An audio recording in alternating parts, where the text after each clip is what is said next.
Tribunal aplica medida de coação prisão tinha ida ba ex-encarregado do negócio Timor-Leste de Genebra, Francisco Maucura.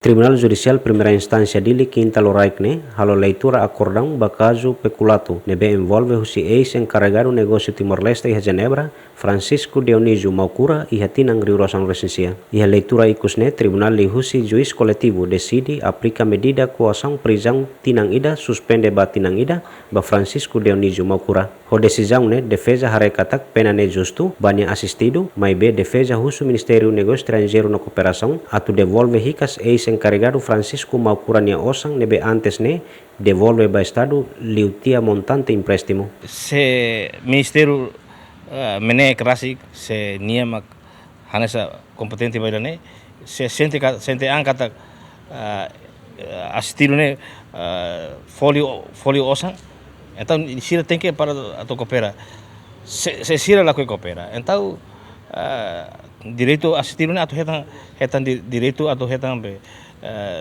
ni osang hori be devolve filfalene sira tem for filfale e mais se sira la coopera então se sura funa hodalida funane mais ou menos dobro irane mak itare kata 170 e tal mil nene será que ita kono ia tina lima maka ita sura hof cara funa ia lei kata kono se tina ida mak la selu ita aumenta dobro kata 12% lei civil código civil até terene tamba assistido ia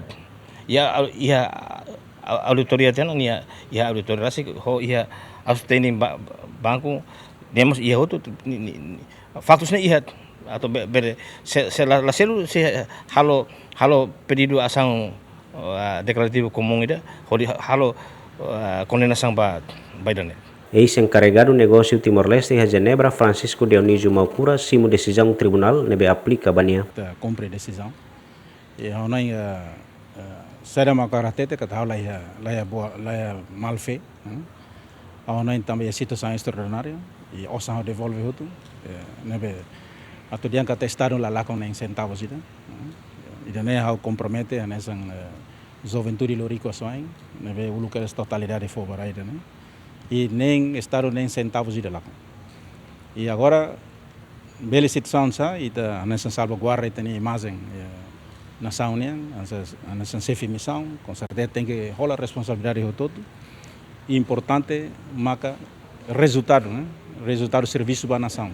E a acusação do Ministério Público nian, arguido Francisco Maucura, confessa katak osan trihun 50 resin tolu, atus ida 80 resin sia, centavos walu, foti hanesan empréstimo, também há problema com a transferência osan tarde ba embaixada Genebra. Mas bem depois governo transferite osan ba embaixada, arguido usania osan reembolso hotu osan Estado nian, nebe nia halo empréstimo. Ho diutiliza ba necessidade de serviço embaixada nian ia Genebra, ho total rihun atus ida, hat nulu resin 5 atus neng nulu resin ba Estado, ho moeda Suisa nian. Jacinto Fuca, Santina de Jesus, de Yemen.